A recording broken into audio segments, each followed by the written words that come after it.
Hello everyone. कैसे हो आप सब? आई होप आप सब अच्छे होंगे।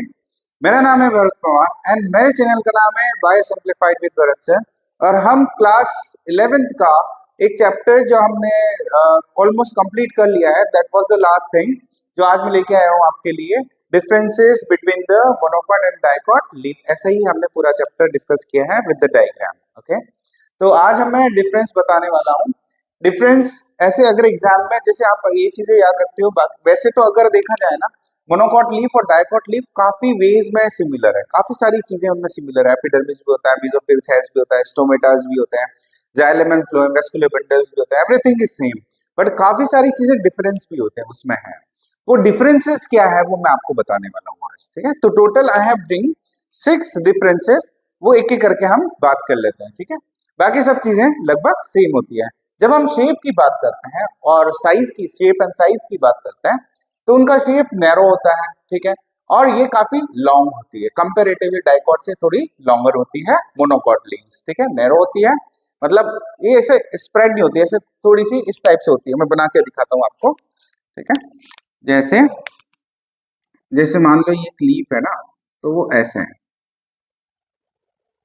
ऐसे इस टाइप से होती है ये।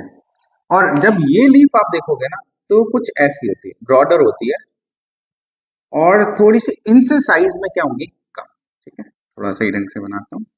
इनसे साइज में क्या होगी, कम होगी। जैसे ये, ठीक है, ये ब्रॉडर है और इसमें इस टाइप से वेनिशन होता है। ठीक है, रेटिकुलेट वेनिशन। चलो, तो डिफरेंस आप देख सकते हो खुद ही। मोनोकॉट लीव्स नैरोर होती है, ये ब्रॉडर होती है, लॉन्गर होती है लेंथ में, ये लेंथ में शॉर्ट। इनमें ही पैरेलल वेनिएशन आप देख सकते हो मोनोकॉट में। किस टाइप का? Mostly they have a parallel venation. Venation क्या होता है? You know, the arrangement of the veins, morphology of flowering plants में जाके आप चेक करना वेनिएशन वाला पार्ट। ठीक है, लीफ वाले पार्ट में सेकंड वाला पॉइंट वेनिएशन ही है। तो two type of venations are there. What is venation? Arrangement of the veins in the leaf, that is called venation.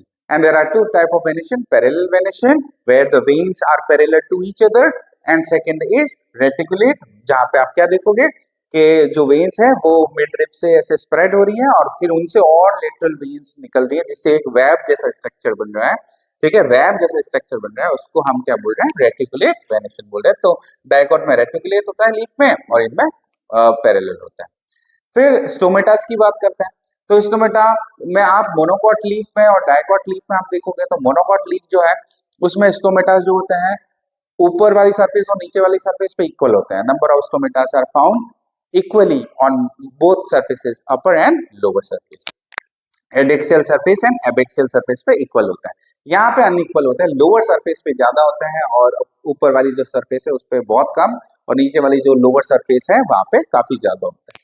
Guard cells जैसा हमने बताया था, जब जैसे मैंने आपको बताया इस चैप्टर के स्टार्टिंग में एपिडर्मल टिश्यूज के बारे में बात कही थी। तो एपिडर्मल टिश्यू सिस्टम में मैंने आपको ये चीज बताई थी कि जब when we are talking, because on the epidermis stomatas are found, चाहे वो अपर हो चाहे लोअर हो। ठीक है, लीफ में जब हम बात कर रहे थे, तो इनमें जो गार्ड सेल्स होती है, स्टोमेटा में जो गार्ड सेल्स होती है, स्टोमेटा की बात होगी तो स्टोमेटा में गार्ड सेल्स में भी डिफरेंस है। क्या? इनमें मोनोकॉट्स में जो गार्ड सेल्स होती हैं वो कुछ ऐसी होती हैं, देखो कैसे, डम्बल शेप होती है ऐसे, ये गार्ड सेल्स होती है इस टाइप से, ऐसे गार्ड सेल्स होती है इनकी, ये डम्बल शेप है ना। ठीक है, ये गार्ड सेल्स है और ये ओपनिंग ऑफ स्टोमेटा है, तो यहाँ से एक्सचेंज ऑफ गैसेस होती है, और ये गार्ड सेल्स हैं। ठीक है, बट इनमें ऐसी होती है, किसमें? मोनोकॉट्स में। हम किसी बात कर रहे हैं अभी फिलहाल? मोनोकॉट्स की बात करें। डायकॉट्स में देख लेते हैं। Guard cells kidney bean shaped होती है। तो ये तो हम मोस्ट जनरल डायग्राम आज तक हम बनाते आए हैं, वही तो डायग्राम है इसका भी, ये वाला। ठीक है, और डायग्राम मैंने अच्छे से बना के बताया था आपको। स्टोमेटा वाले पार्ट में आप थोड़ा जाके चेक करना, आपको पता चल जाएगा। तो इसमें आप किडनी जैसा नहीं दिख रहा है, ये शेप आपको किडनी जैसा दिख रहा है ना, तो किडनी शेप। ठीक है, किडनी में। उसके बाद आप बात कर लेते हैं मिजोफिल सेल्स। तो मिजोफिल सेल्स इसमें चेक करना, मैं जैसे यहाँ पे फोटो एक शेयर कर दूंगा, आप देख लेना उस फोटो में। उस पिक में आप देखोगे कि जो मिजोफिल सेल्स हैं वो किसी भी डिफरेंट टाइप ऑफ पार्ट्स में डिफरेंशिएटेड नहीं है, वो एक ही टाइप की है, पूरी की पूरी एक ही टाइप की दिखेगी आपको इस वाले डायग्राम में।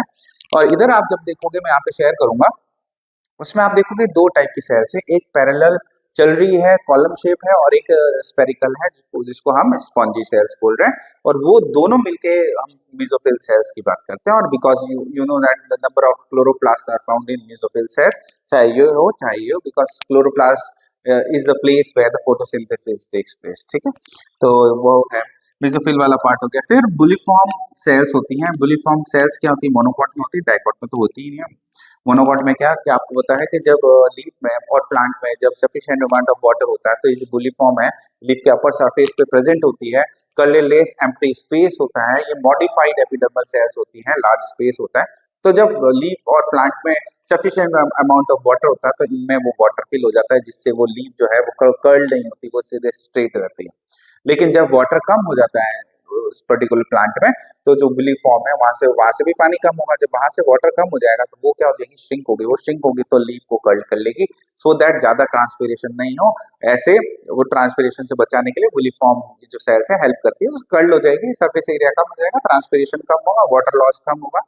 तो अगर पानी की कमी है और फिर अगर ऐसे खुली रहेगी तो ट्रांसपिरेशन और ज्यादा होगा, और ज्यादा वाटर लॉस हो जाएगा। तो ये बुलीफॉर्म सेल्स उनको हेल्प करती है टू कर्ल, सो दैट ये ट्रांसपिरेशन नहीं हो, ठीक है। तो इस टाइप से ये मोनोकॉट एंड डाइकॉट लीफ का diagram, structure, everything we have discussed here. We have completed the chapter number 6। Chapter number 5 हमने डिस्कस कर लिया है, वीडियोस है अवेलेबल है, एंड 6 भी मैंने फाइनली कंप्लीट हो गया है हमारा। अब हम स्टार्ट करने वाले हैं जो नेक्स्ट वाला पार्ट है। मैं लेने वाला हूँ एक छोटा सा चैप्टर है वो भी, सो दैट वो जल्दी हो जाएगा। वो है, चैप्टर का नाम है cell cycle and cell division, ठीक है। वैसे उस cell cycle and cell division से जो है चैप्टर है वो छोटा सा, क्योंकि चैप्टर जल्दी हो जाएगा इसलिए मैं स्टार्ट कर रहा हूँ। तो नेक्स्ट वाले वीडियो में हम सेल साइकिल और सेल डिवीजन ही डिस्कस करने वाले हैं। तो अगर आपको मेरे वीडियोस अच्छे लगते हैं तो please like and share and subscribe my channel. Thank you for watching.